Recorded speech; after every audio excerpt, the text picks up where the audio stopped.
sehat, namo buddhaya. Anak-anak, sudah siap untuk belajar? Kita akan belajar tentang tokoh-tokoh Buddhis dunia dalam bidang pendidikan.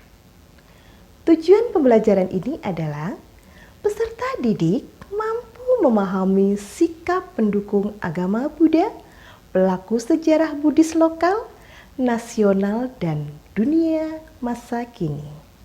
Apakah anak-anak masih ingat pada pembelajaran sebelumnya? Yaitu tentang tokoh Buddhis lokal dan nasional dalam pengembangan kerukunan beragama? Nah, saat ini kita akan belajar lebih lanjut tentang tokoh-tokoh Buddhis dunia dalam bidang pendidikan.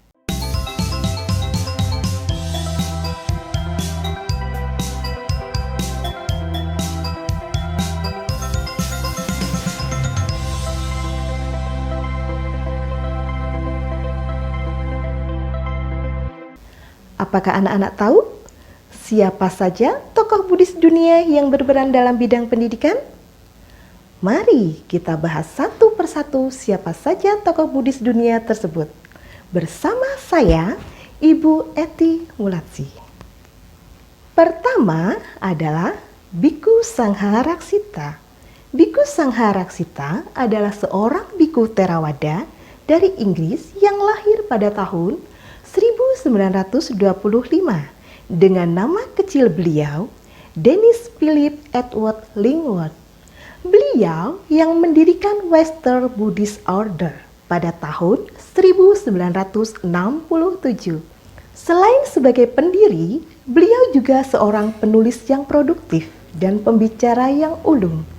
Karyanya sangat berperan dalam memperkenalkan Buddhisme di Barat, dengan fokus utama pada pengembangan pendidikan Buddhis untuk umat awam.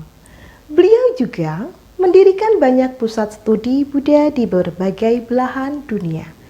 Karya-karya Sangharaksita telah menginspirasi banyak generasi baru praktisi Buddha di Barat.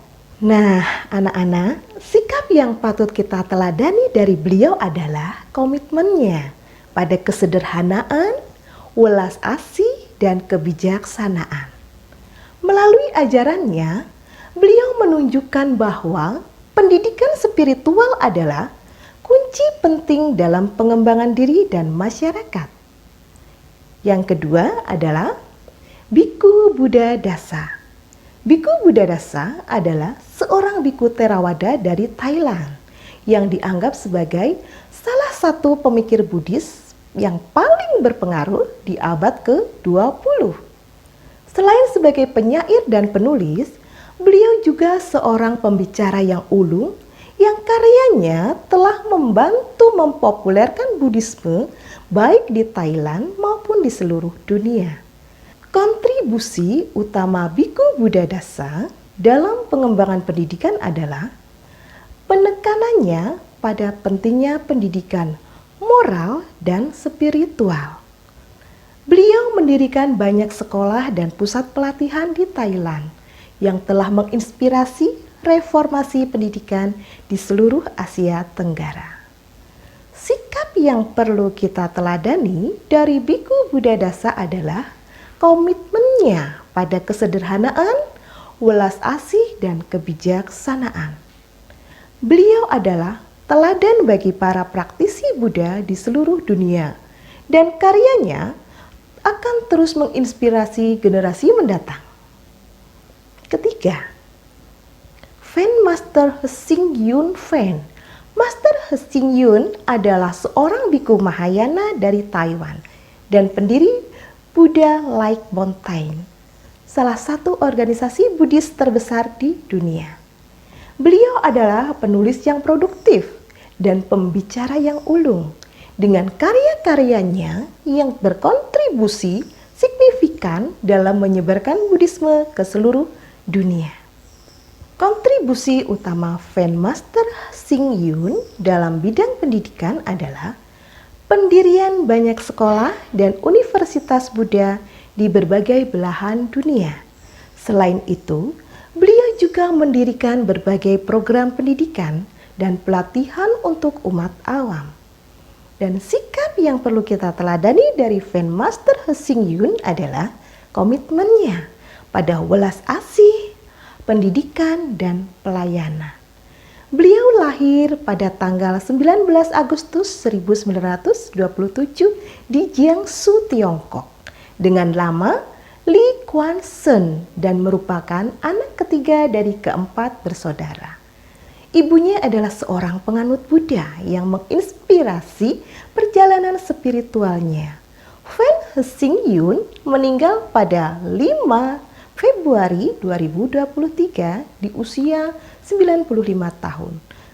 Beliau adalah teladan bagi para praktisi Buddha di seluruh dunia dan karyanya akan terus menginspirasi generasi mendatang. Keempat adalah Thich Nhat Hanh.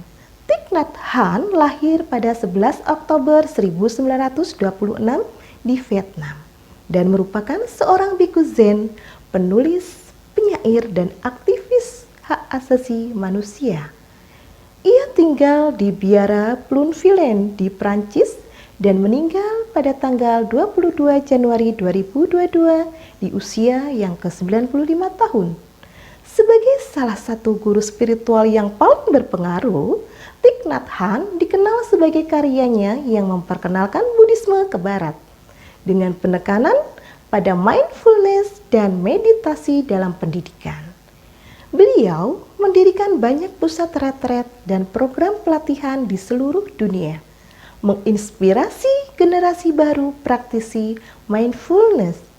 Beliau mendirikan Order of Interbeing pada tahun 1966 yang mendorong munculnya pusat latihan monastik di berbagai belahan dunia. Sikap yang perlu diteladani dari Thich Nhat Hanh meliputi komitmennya pada perdamaian, kasih sayang, dan pemahaman, menjadikannya sebagai teladan bagi para praktisi mindfulness di seluruh dunia. Karyanya akan terus menginspirasi generasi mendatang. Nah, anak-anak, kesimpulan dari materi ini adalah tokoh-tokoh Buddhis dunia seperti Biku Sangharaksita, Biku Buddhadasa, Fen Master Hsing-yun, dan Thich Nhat Hanh telah memberikan kontribusi besar dalam bidang pendidikan. Mereka menunjukkan dedikasinya yang sangat tinggi untuk memperjuangkan pendidikan bagi semua umat Buddha, mengajarkan pentingnya pendidikan dalam pengembangan spiritual. Melalui ajaran mereka, kita belajar bahwa pendidikan membantu kita memahami diri sendiri, mengembangkan welas asih, kebijaksanaan, serta hidup lebih bermakna. Di tengah ketidakpastian dan perubahan zaman, sikap-sikap yang mereka tunjukkan patut dicontoh. Nah, dari penjelasan ini, apakah kalian sudah memahami tokoh-tokoh Buddhis dalam dunia pendidikan? Jika belum, silakan baca kembali dan tonton ulang videonya.